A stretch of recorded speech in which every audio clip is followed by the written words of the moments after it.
Assalamualaikum warahmatullahi wabarakatuh. Halo semuanya teman-teman, selamat malam, selamat datang kembali di channel kesayangan kita, channel Ilo Ekstrim.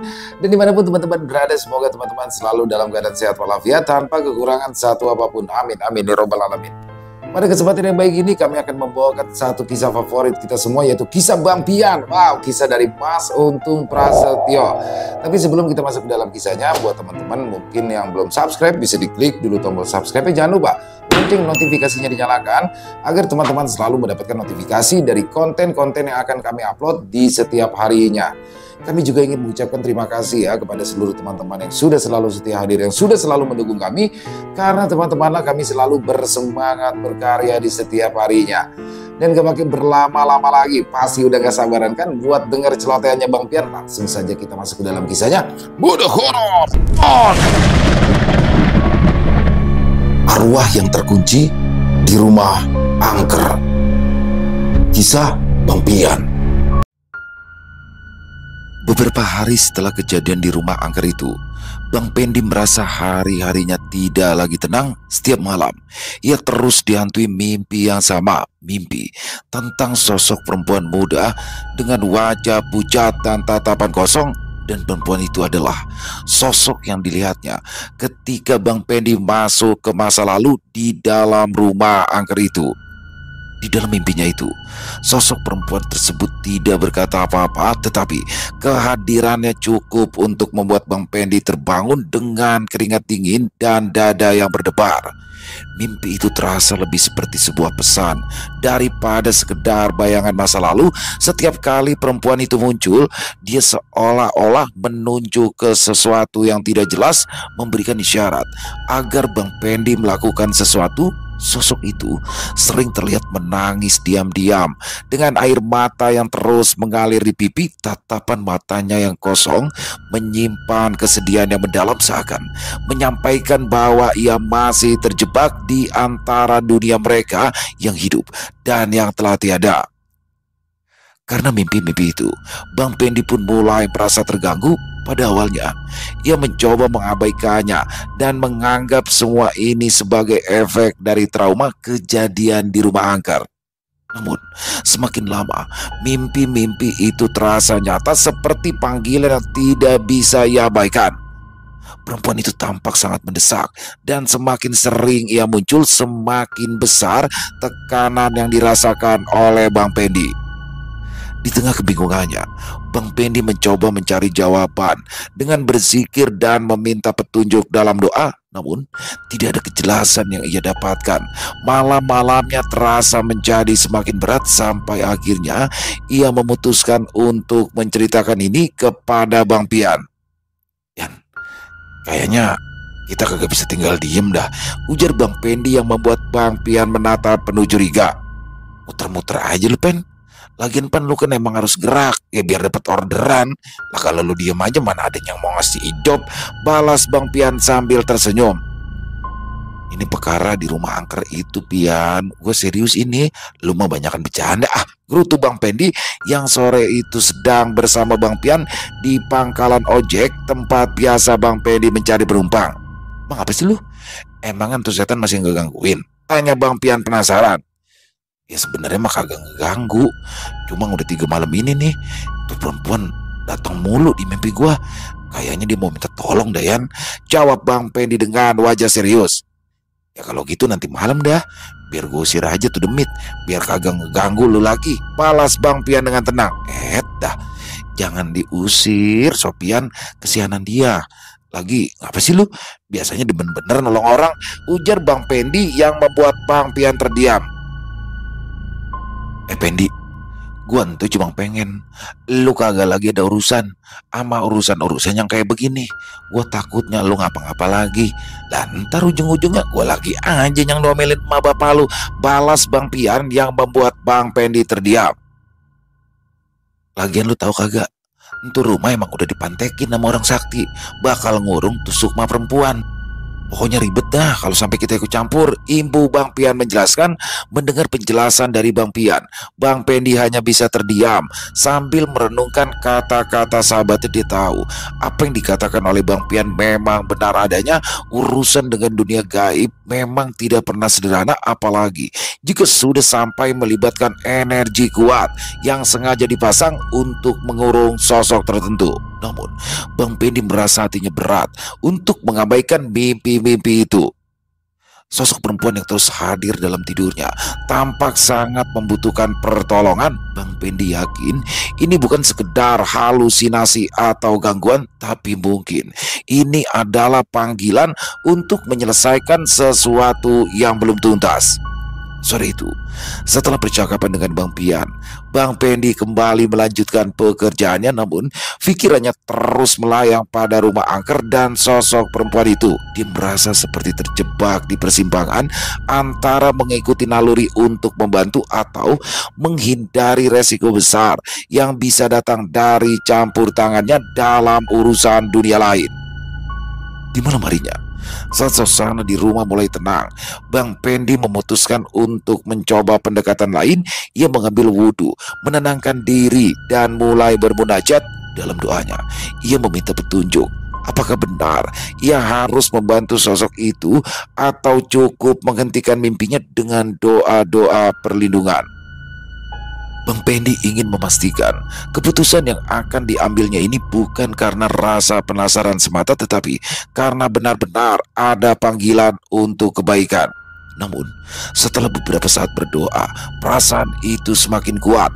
Ada sesuatu di dalam dirinya yang mengatakan bahwa ia tidak bisa mengabaikan ini. Sosok perempuan dalam mimpinya adalah bagian dari misteri yang belum selesai. Dan Bang Pendi yakin jika sosok tersebut adalah korban dari sebuah kezaliman yang membutuhkan keadilan. Saat tengah malam tiba, Bang Pendi mencoba memejamkan mata, dan seperti yang sudah ia duga, perempuan itu kembali muncul dalam mimpinya. Tidak seperti sebelumnya, Bang Pendi yang semula merasa takut kini mulai menunjukkan keberanian dan berusaha untuk berkomunikasi langsung dengan sosok perempuan tersebut.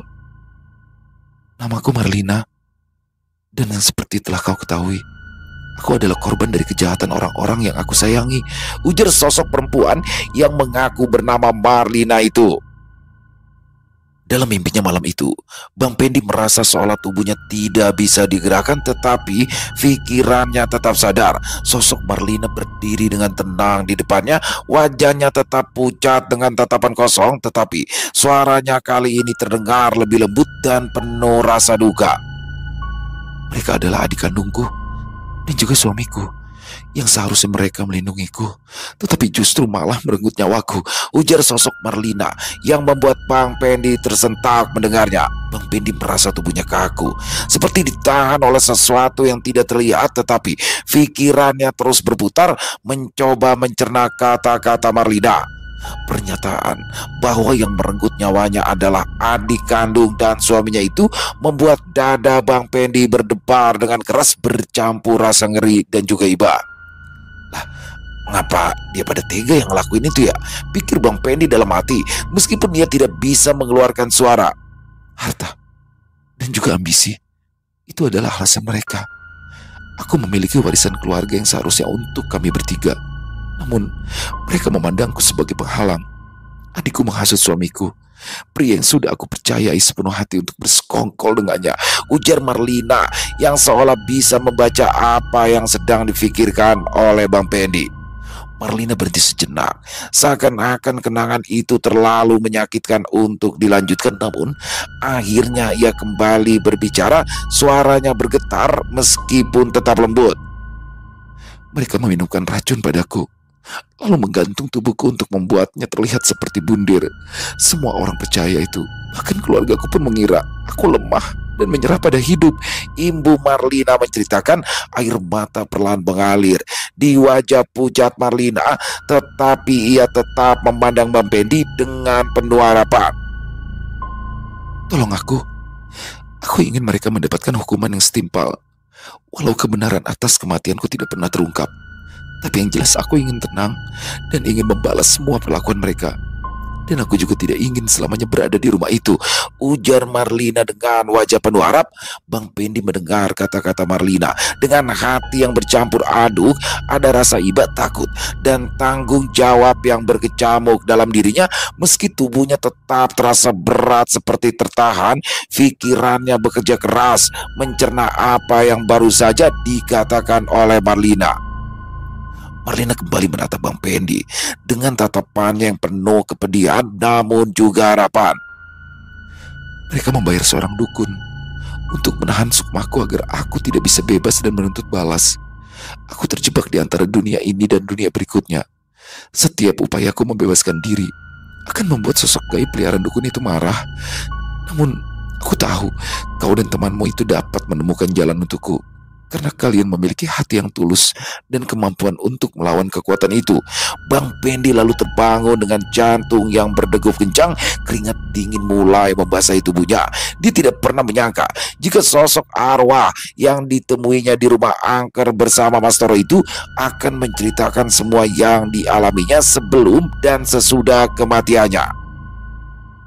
Bang Pendi duduk di atas tempat tidurnya, mencoba menenangkan diri sambil mengatur nafasnya yang tersengal-sengal. Mimpi yang dialami Bang Pendi begitu nyata malam itu, seakan Marlina benar-benar hadir di hadapannya. Ia mengusap wajahnya yang basah oleh keringat dan menatap ke sekeliling kamar yang gelap. Pikiran tentang apa yang baru saja terjadi terus berputar di kepalanya. Ia menghela nafas panjang, lalu memutuskan untuk tidak tidur lagi. Sebaliknya, ia menyiapkan secangkir kopi hangat di dapur untuk menenangkan pikirannya.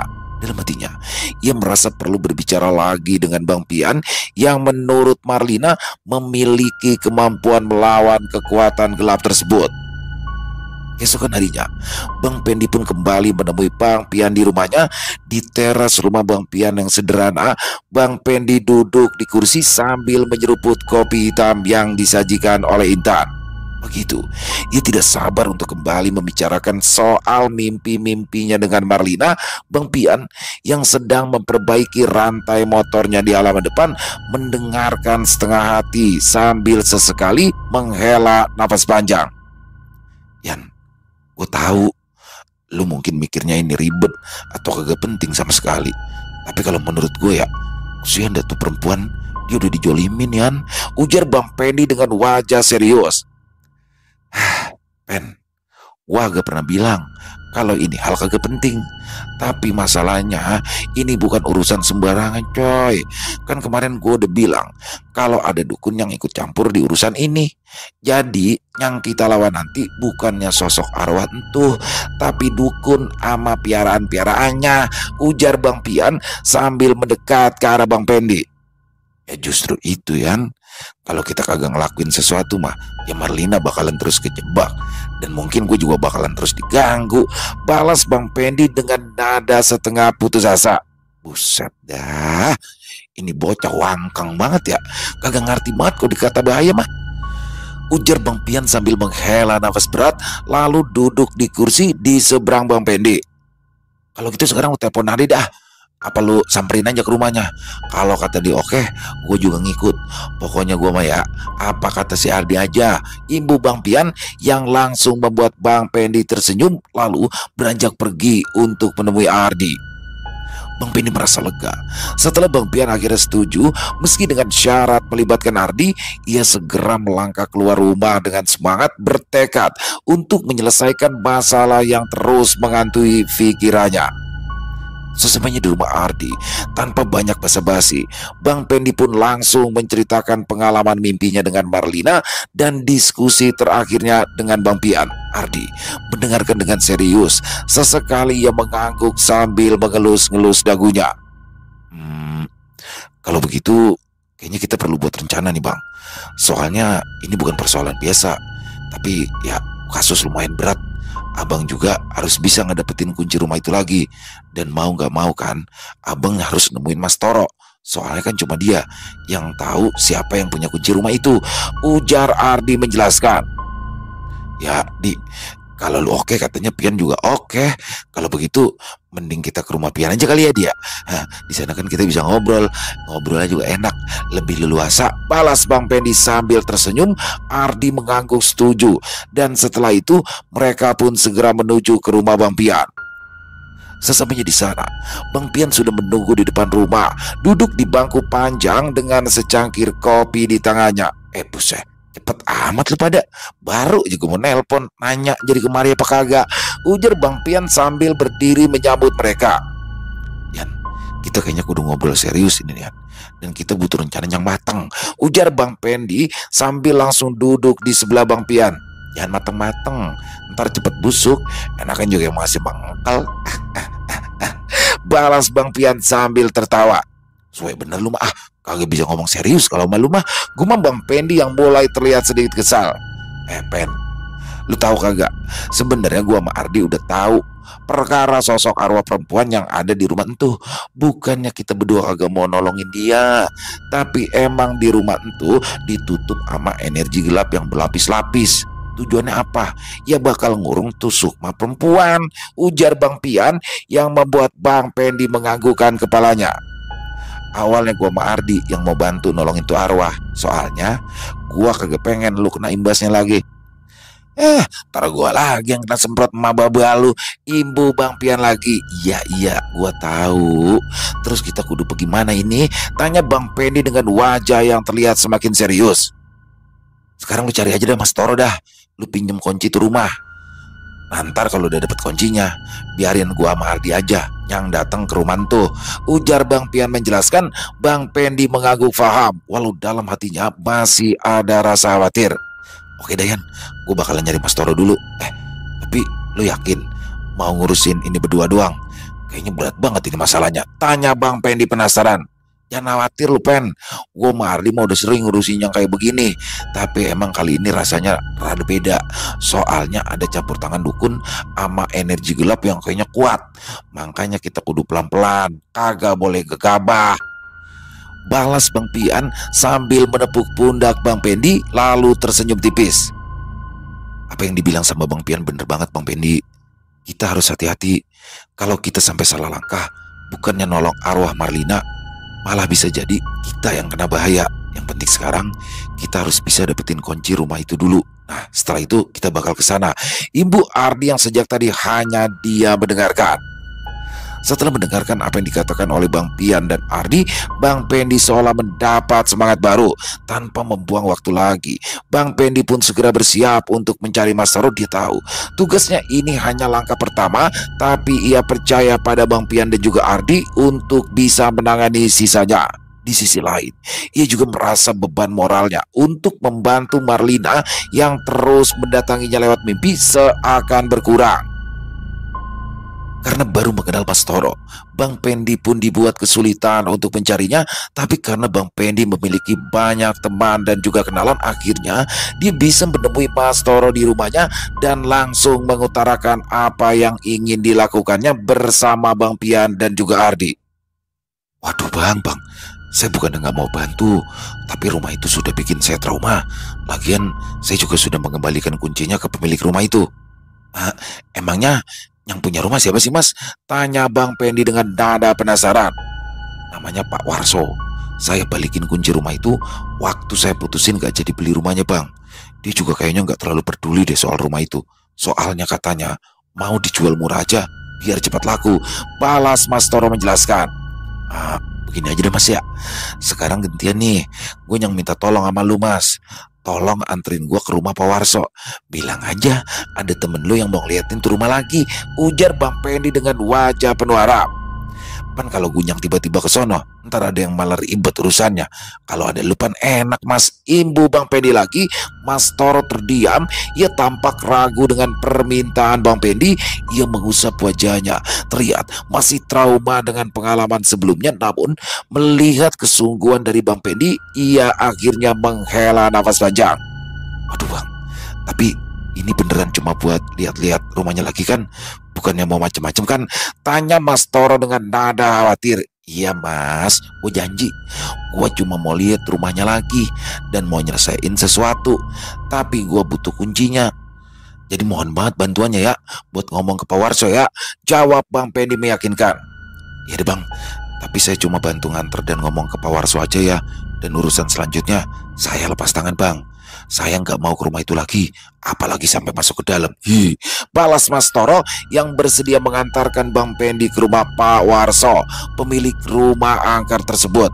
Sip dah, itu mau dicek banget mas, makasih banyak ya, ujar Bang Pendi dengan semangat. Keesokan harinya, Bang Pendi dan Mas Toro berangkat bersama menggunakan motor menuju rumah Pak Warso. Perjalanan melewati jalanan kecil yang agak sepi dengan suasana perkampungan yang tenang namun terasa sedikit mencekam bagi Mas Toro yang masih dihantui kenangan buruk dari rumah angker itu. Sesampainya di rumah Pak Warso, seorang pria parubaya dengan wajah keriput dan tubuh kurus keluar menyambut mereka. Mas Toro melirik ke arah Bang Pendi. Lalu ia pun mulai mengutarakan maksud dan tujuannya datang ke rumah Pak Warso. Pak Warso, ini ada teman saya. Dia katanya tertarik buat lihat-lihat rumah yang dulu saya hampir beli itu. Maksud saya datang ini mau minjem kunci rumah itu lagi Pak, ujar Mas Toro menjelaskan. Oh, temanmu ini tertarik. Rumah itu ya, yang memang belum laku-laku sampai sekarang. Tapi yakin kamu mau ke sana lagi? Tanya Pak Warso dengan nada penuh makna. Iya Pak, saya mau lihat-lihat dulu. Kalau boleh ya barangkali aja cocok Pak, balas Bang Pendi sambil mengembangkan senyum di wajah. Tapi sebelumnya saya harus bilang, kalau rumah itu punya sejarah yang gak enak. Saya sudah beberapa kali mau jual, tapi pembeli selalu batal setelah datang ke sana. Kalau kamu mau tetap ke sana, ya itu resiko kamu sendiri ya, ucap Pak Warso menjelaskan. Siapa?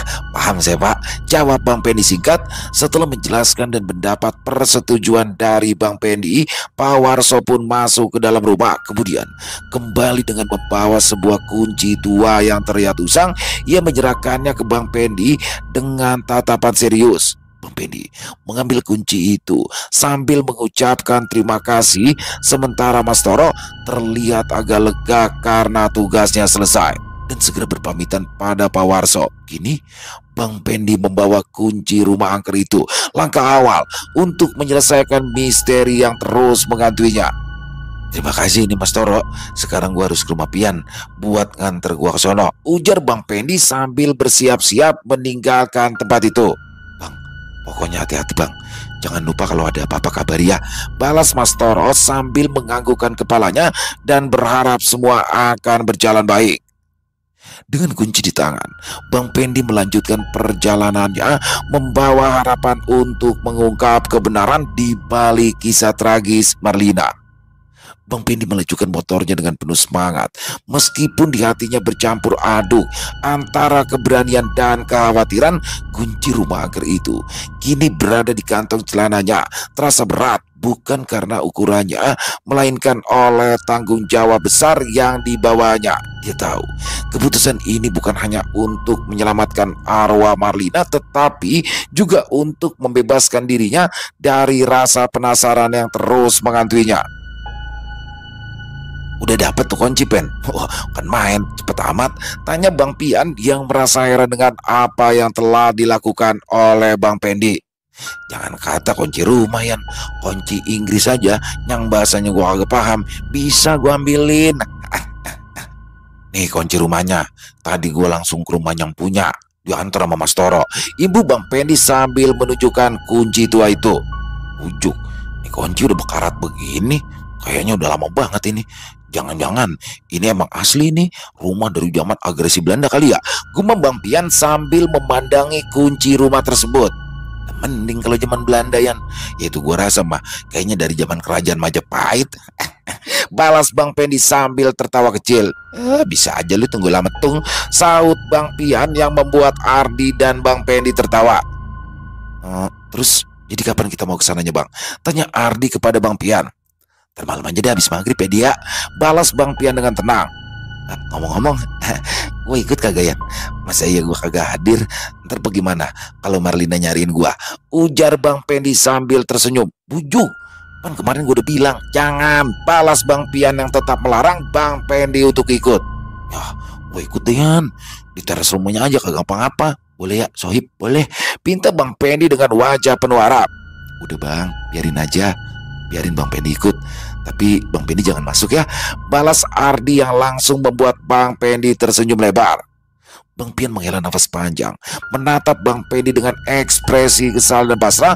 Bang Pian yang tidak mau membantah apa yang dikatakan oleh Ardi pun akhirnya menganggukkan kepala sambil menatap ke arah Bang Pendi. Dah, tapi ingat lu ya, lu diem-diem aja di luar. Kalau perlu lu bawa tikar dah mau bantal guling. Jangan sampai masuk. Apalagi coba-coba bikin ulah, ujar Bang Pian dengan tegas. Nang aja Yan, nang, ntar gue bawa kasur kapoknya sama gua ajak juga dah tuh Baba Ali.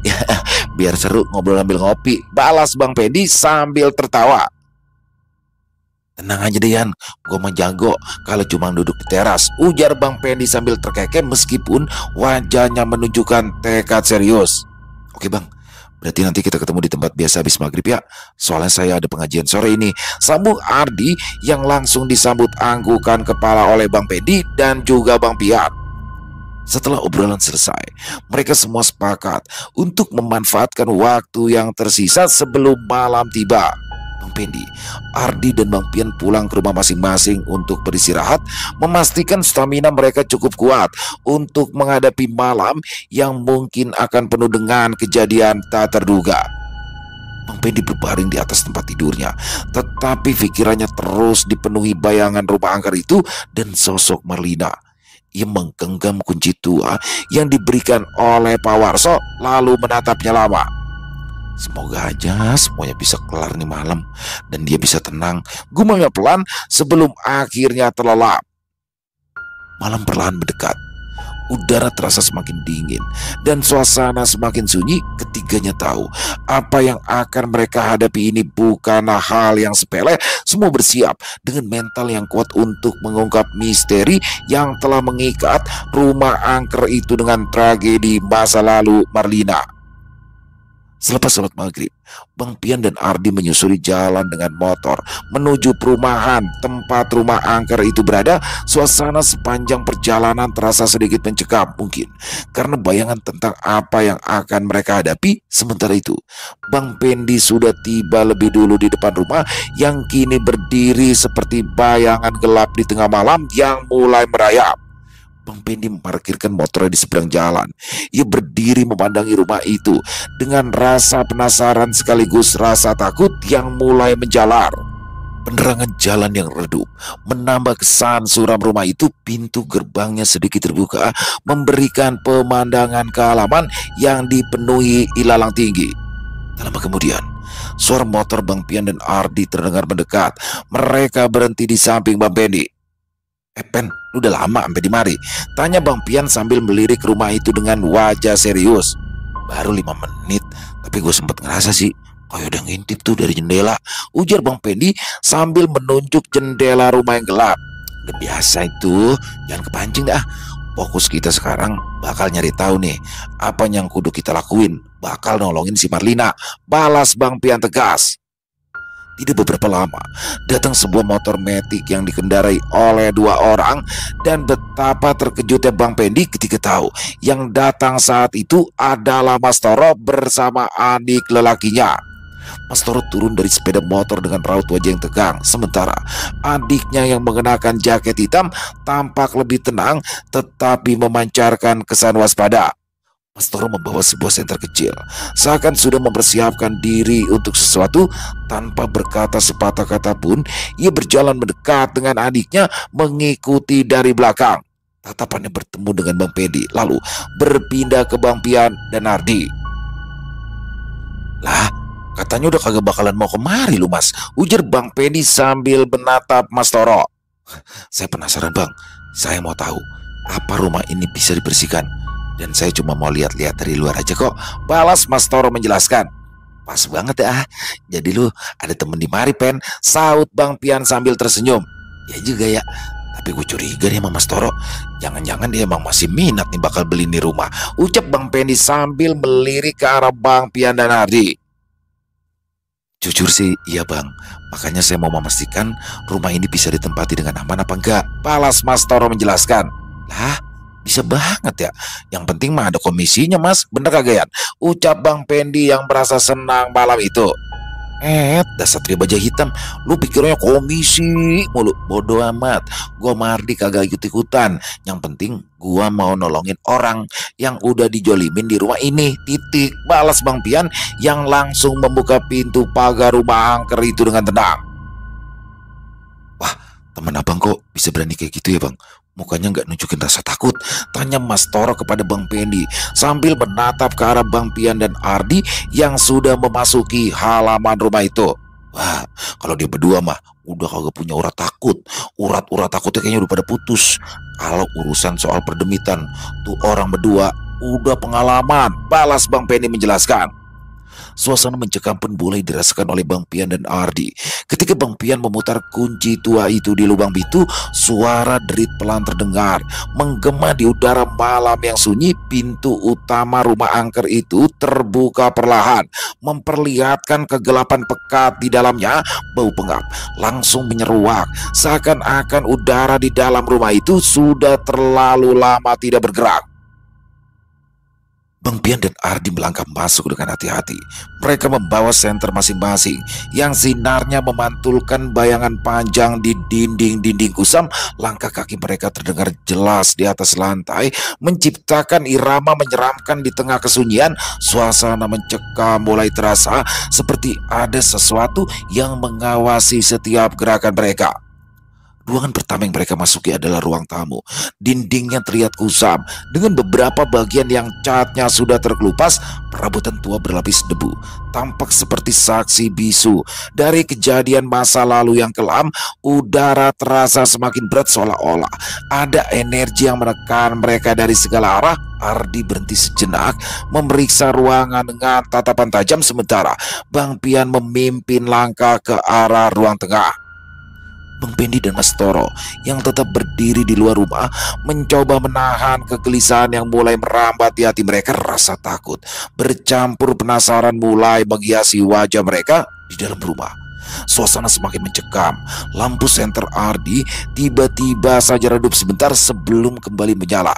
Ia menoleh ke arah Bang Pian dengan wajah tegang, tetapi tidak berkata apa-apa. Bang Pian melanjutkan langkahnya menuju pintu yang mengarah ke ruang belakang, di mana energi dari makhluk tak kasat mata itu mulai mereka rasakan. Di sini aja, Bang.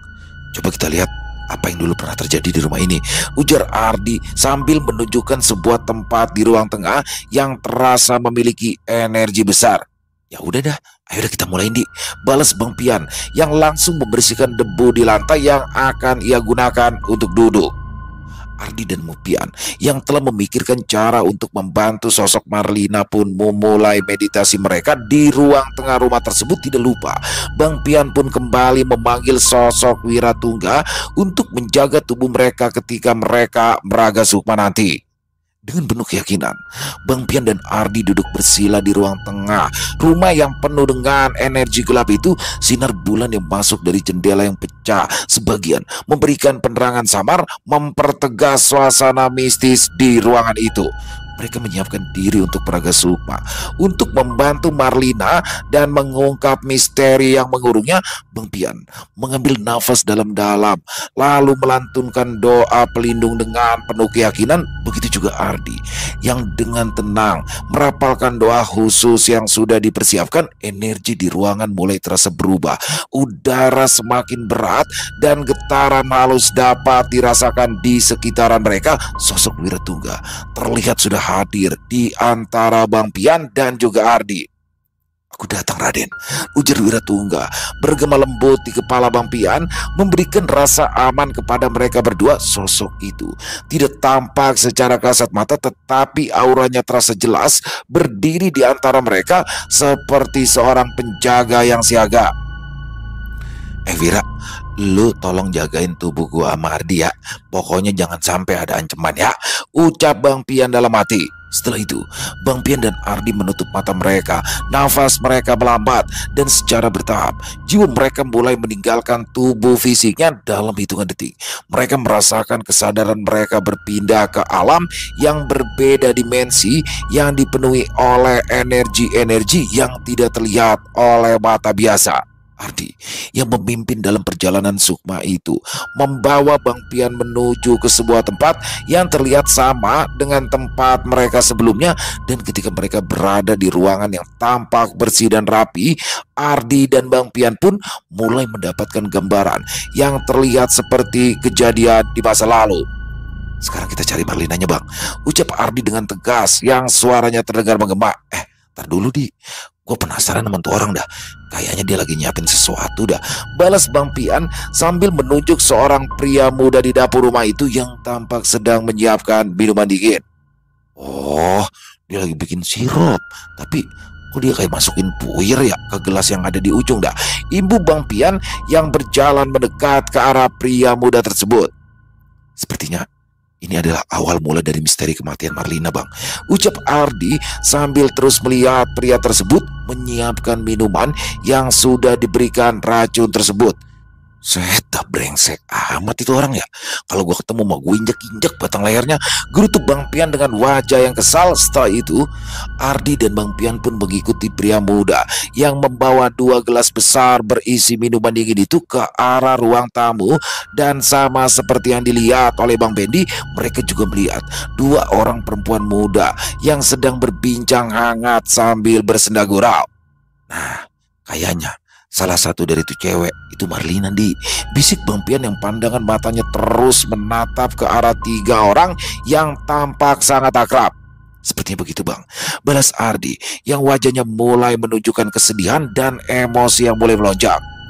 "Ya Allah, apes amat ya nasib lu, Neng. Minum sirup yang udah disampur racun. Kasihan banget ya," ujar Bang Pian sambil menghela nafas panjang dan menggelengkan kepalanya. "Kurang ajar bener ya itu laki ya," bisik Bang Pian yang amarahnya mulai terbakar ketika ia melihat perempuan muda bernama Marlina itu terkapar tak berdaya setelah meminum minuman yang diberikan oleh pria muda tersebut. Ardi yang tidak mampu lagi mengucapkan sepatah kata pun mulai mengalihkan pandangannya ketika melihat sosok perempuan muda itu diseret menuju ke kamar belakang. Sementara itu Bang Pian dengan amarahnya mulai berjalan mengikuti kedua orang itu membawa tubuh Marlina ke tempat yang sudah dipersiapkan sebelumnya.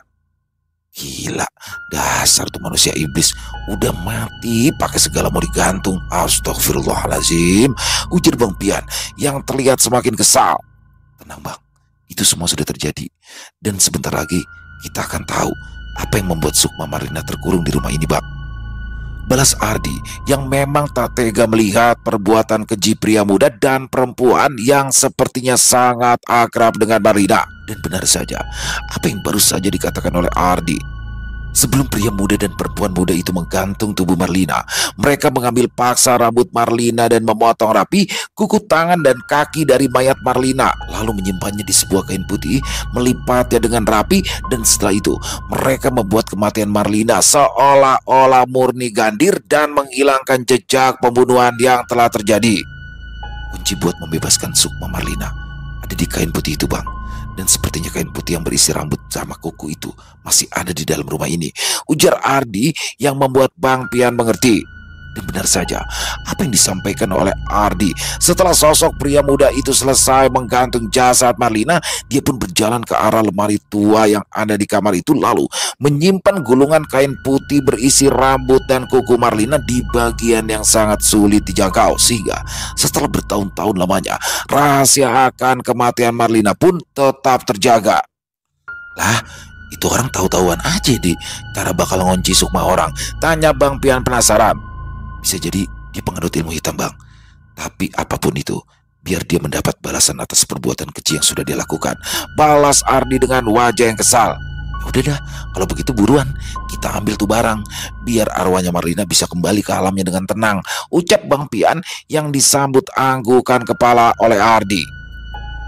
Setelah kembali ke tubuh mereka masing-masing, Ardi dan Bang Pian pun mulai mencari keberadaan kain putih yang membungkus rambut dan juga kuku dari mendiang Marlina. Keduanya langsung masuk ke dalam kamar tempat dulu jasad Marlina digantung. Dan benar saja, lemari yang tadi mereka lihat pada masa lalu itu masih berdiri tegak di dalam kamar yang pengap dan berdebu serta berisikan energi gelap yang sangat pekat. Ardi dan Bang Pian berdiri di depan lemari kayu tua yang sudah mulai lapuk. Aura gelap yang mereka rasakan semakin kuat di sekitaran kamar itu seolah menahan setiap langkah mereka. Namun mereka tetap melangkah dengan penuh keyakinan. Bang Pian menghela nafas dalam-dalam mencoba menenangkan diri, sementara Ardi memusatkan energi untuk perlindungan. Kita harus cepat. Energi di sini makin liar, Bang, ujar Ardi dengan nada yang tegas. Bang Pian membuka pintu lemari perlahan. Derit engsel yang berkarat terdengar memekakan di tengah keheningan kamar. Mata mereka langsung tertuju ke bagian atas lemari yang dipenuhi dengan debu tebal. Ardi mengarahkan senter yang dibawanya dan mereka bisa melihat ada sesuatu yang dibungkus kain putih yang tersembunyi di sudut belakang. Alhamdulillah, ketemu juga loh, ucap Bang Pian yang suaranya setengah berbisik namun penuh semangat. Tanpa ragu, Ardi meraih gulungan kain putih itu dengan hati-hati. Begitu kain tersebut dipegang, hawa di kamar semakin terasa berat. Energi gelap yang sebelumnya hanya berupa aura, kini terasa seperti angin dingin yang berembus kencang mencoba menghalangi mereka. Ardi segera membuka gulungan kain, memperlihatkan rambut panjang dan potongan kuku yang tertata rapi di dalamnya. Mereka tahu ini adalah inti dari pengunci Sukma Marlina, benda yang mengikati di rumah ini. Dan saat benda itu terungkap, terdengar suara jeritan panjang yang menggema di seluruh rumah, membuat mereka berdua bergidik. Nah, sekarang kita harus segera membakarnya, Bang, ucap Ardi sambil menggenggam kain putih itu dengan erat. Bang Pian yang tetap terlihat tenang pun mulai mengeluarkan korek gas yang ada di saku celananya. Selain itu, dia juga mengambil sebatang rokok Ji Samsu lalu membakar terlebih dahulu sebelum dia membakar kain putih yang terdapat beberapa helai rambut dan potongan kuku Marlina. Ampun dah, dia malah bakar rokok. Ini Bang yang dibakar ini, gerutu Ardi sambil menggelengkan kepalanya. Sekalian Di, udah asem banget ini mulut gua, balas Bang Pian sambil tersenyum. Ayo Bang, buruan Bang, pinta Ardi yang sudah meletakkan kain putih tersebut di atas lantai kamar. Setelah api mulai menyala dan membakar kain tersebut, aroma busuk mulai tercium. Dan tidak lama kemudian, api itu mulai membesar dengan sendirinya, yang menandakan jika ilmu hitam yang digunakan sudah dapat dipatahkan. Setelah api mulai mengecil, tiba-tiba saja muncul sosok perempuan muda dari balik dinding kamar. Ya, sosok itu adalah Marlina yang wajahnya terlihat seperti manusia biasa. Terima kasih. Akhirnya ada orang yang dapat membebaskan saya, ujar sosok Marlina dengan suaranya yang terdengar parau. Selama ini saya memang sengaja menampakkan diri kepada orang-orang yang datang ke rumah ini dengan tujuan untuk meminta tolong, Ibu Marlina menjelaskan. Bang Pian dan Ardi terpaku melihat sosok Marlina yang kini berdiri di hadapan mereka. Aura gelap yang sebelumnya memenuhi kamar itu perlahan menghilang, tergantikan dengan suasana yang lebih tenang. Wajah Marlina kini tampak bersinar meskipun kesedihan masih terpancar dari matanya. Kami hanya membantu apa yang seharusnya dilakukan sejak lama. Semoga kini Anda bisa tenang di alam sana, ucap Ardi yang terlihat sangat sedih. Apa yang kalian lakukan adalah pemberian terbesar bagi saya. Kini, saya tidak lagi terikat oleh kekuatan apapun, balas Marlina dengan senyum yang tersungging di bibirnya. Pokoknya tenang-tenang aja di sana, Neng. Kita mah cuma bisa ngebantuin doang. Kalau soal mau balas dendam ya, itu mah terserah situ. Kita mah kagak bisa ikut campur lagi, sahut Bang Pian sambil mengepulkan asap rokoknya. Marlina tersenyum tipis mendengar nada canda Bang Pian lalu mengangguk pelan. Tidak perlu khawatir. Dengan ini anggap saja semua telah selesai. Dan mereka yang telah melakukan perbuatan keji itu pada saya pasti akan mendapatkan balasan yang setimpal. Tidak ada yang bisa menghindari keadilan sejati, balas Marlina dengan nada yang tegas. Setelah mengucapkan kata-kata terakhirnya, tubuh Marlina perlahan memudar menjadi cahaya hangat. Cahaya itu menerangi ruangan sesaat sebelum menghilang sepenuhnya. Kini kamar itu terasa lebih lega, seolah-olah semua energi negatif yang pernah ada telah lenyap bersama kepergian Marlina. Ya elah, jangan nangis. Bontot, lu ngapa nangis? Ujar Bang Pian yang tahu jika Ardi menitikkan air matanya karena rasa iba atas apa yang telah dialami oleh Marlina. Sedih bang, tapi alhamdulillah semua udah selesai dan rumah ini udah pasti aman, balas Ardi sambil mengusap air matanya. Iya dia alhamdulillah, ya biar si Pendi bisa dapat komisi dah dari Mas Toro. Balas Bang Pian sambil berjalan keluar dari kamar itu.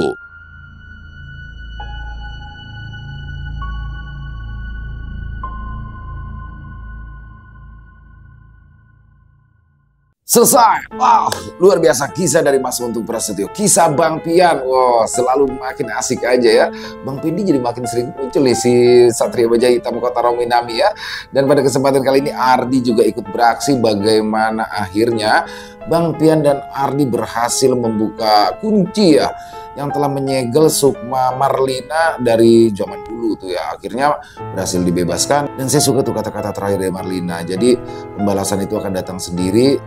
Orang yang berbuat jahat pasti akan mendapatkan balasannya. Jadi dia nggak tahu juga siapa bener nggak mau balas dendam apa gimana. Yang jelas Bang Pian berkata bahwasanya tugas dia hanya menyelamatkan atau membebaskan Marlina, untuk sisanya itu adalah pribadi masing-masing dan Bang Pian nggak mau ikut campur di situ.